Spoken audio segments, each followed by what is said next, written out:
I know I've been on a Divorce Diaries rant for quite a while now, but I just want to take a break to just remind you about this podcast and how I record it. If you haven't heard about Anchor by Spotify, it's the easiest way to make a podcast with everything you need in one place. Let me explain. Anchor has tools that allow you to record and edit your podcast right from your phone or computer. When hosting on Anchor, you can distribute your podcast everywhere. Seriously. On Spotify, Apple Podcasts, and more. It's everything you need to make a podcast in one place. And best of all, Anchor is totally free.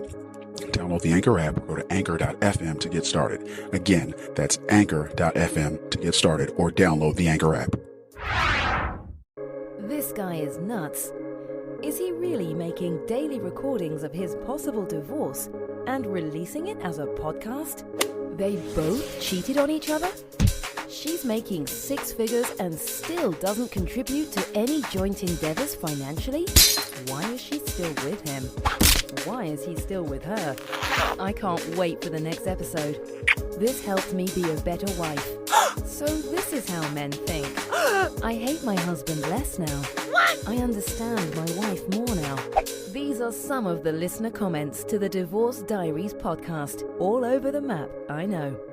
These anonymous accounts of events should resonate with anyone that has been married, is married, or is preparing for marriage, and helps couples avoid pitfalls as they might prepare for marriage. Entire seasons are released on Patreon weeks before anywhere else. At Divorce Diaries Podcast Patreon page. Link in description. Now for today's episode. Welcome to the rebooted Divorce Diaries podcast, where I don't bitch and complain and moan like I did in the past. From a place of weakness and a place of hurt and pain and anger. All of my horrible, initially released episodes that are no longer public. No one needs to constantly hear someone lament and complain about how their life sucks. And also come from it from a victim mindset with a bad perspective where you think that the only person that's the problem is your wife, like I used to. So as I try to unravel and unpack me being the biggest blamer of all and just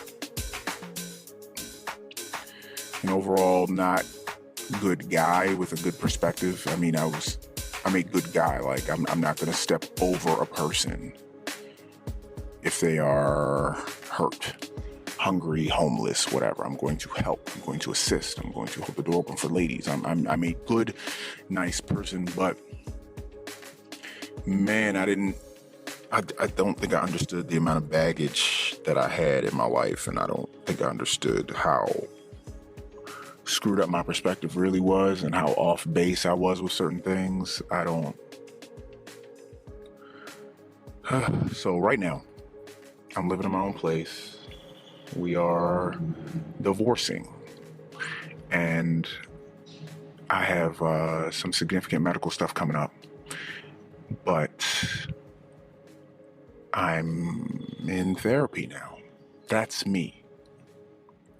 I'm the person that has a therapist now.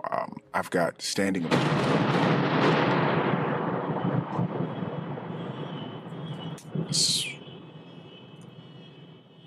I'm trying to record this in the car at work, and there's obviously a thunderstorm coming. That was what you just heard. Incredible. Lots of car alarms are going off now. It's kind of crazy, but staying focused. And that's been a big problem of mine, which I hope to work through in therapy. Just understanding that you can be thrown a curveball, like with what just happened. I am trying to just come to my car calmly right now. I don't have anywhere to go. I just got rid of my puppy because he just didn't fit into our lives anymore, us living in separate places. The kids no longer being with me. They couldn't handle the pup by themselves, so he came with me, but now I'm kind of coming back and forth between homes because I'm trying to see my kids while the dog is still a puppy and tearing up stuff at my place, and it just didn't work. And I'm I'm losing my family right now in this divorce. I am not speaking with my kids. Some really bad stuff happened with my wife and I. I'm living by myself. I don't even have a dog. I don't know what it's like to be alone. I was born in my mother and father's house, and my parents divorced, but my mom was always there, and I had a sibling. And then I, went straight from there to getting married and moving with my wife. And I am much, much, much older with many more kids, and I've never, ever, ever been alone. I Without the help of a therapist, I think I've understood and figured out that I've got a lot of codependency. And that likely led to me squeezing my wife way, way, way too hard. And just.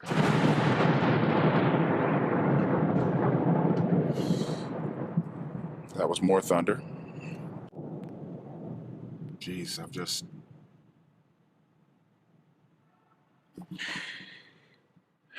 Relied heavily on her.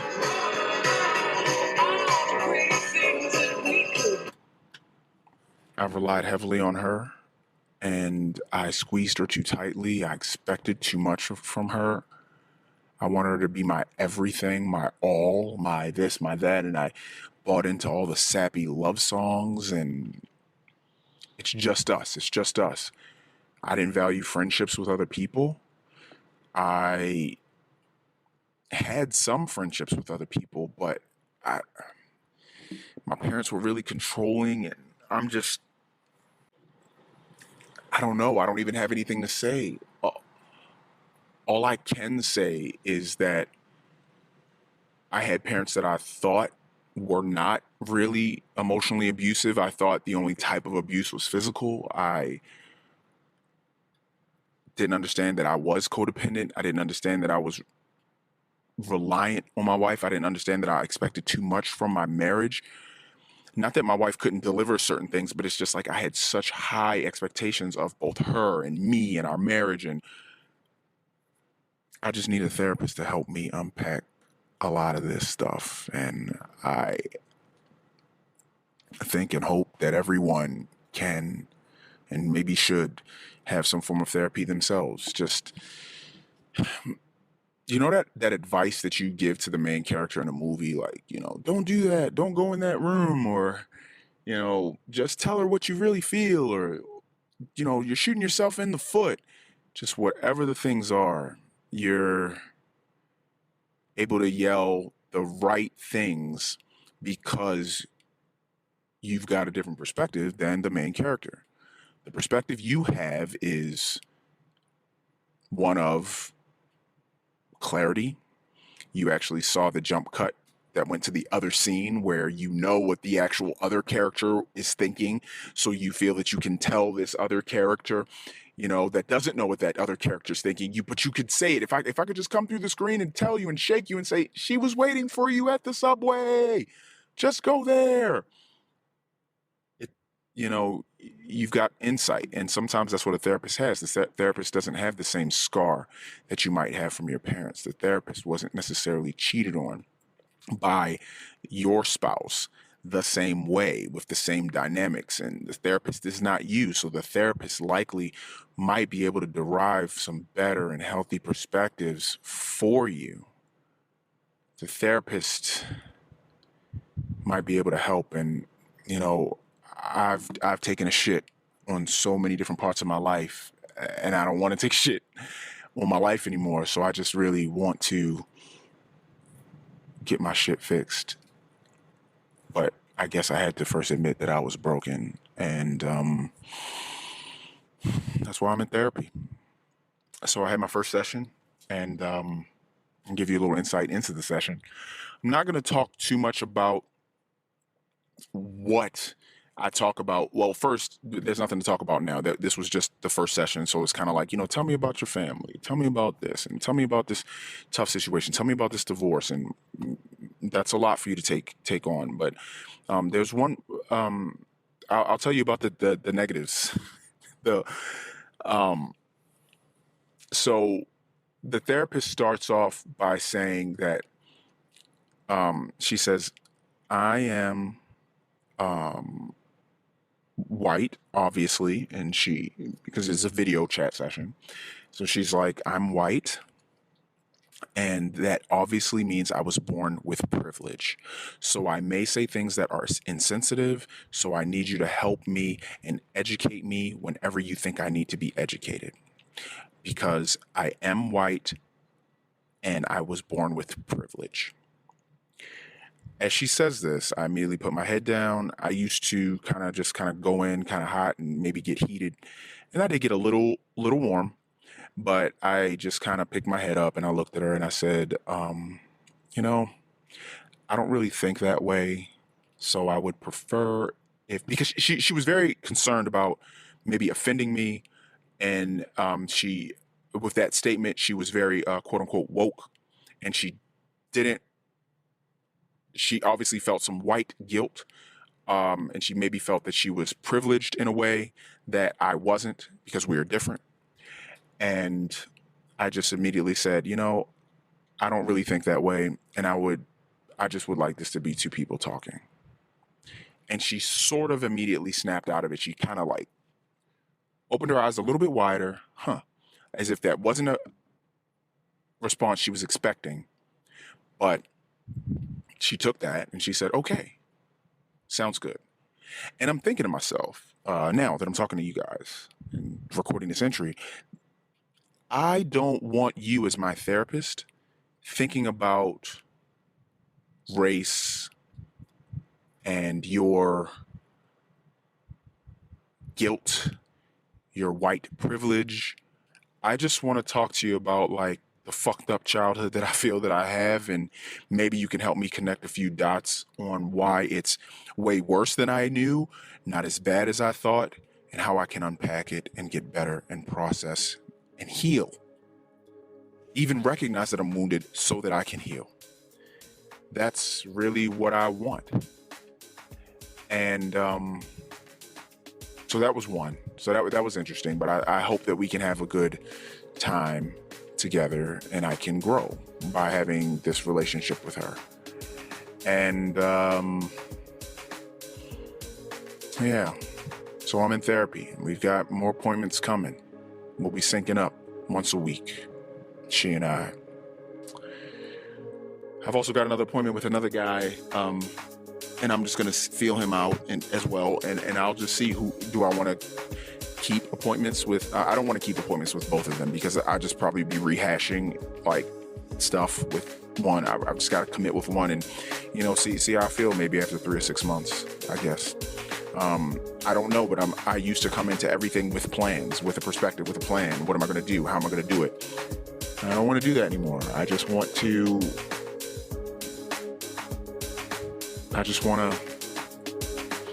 let somebody else have the wheel.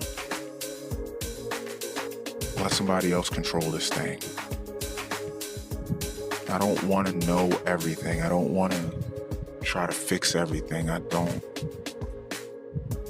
want to do that anymore because I haven't fixed anything. I fucked up relationships with almost everyone in my life because I've pushed too hard, because I've loved too hard, because I've squeezed too tight, because I haven't let people make their own mistakes, so I've smothered them.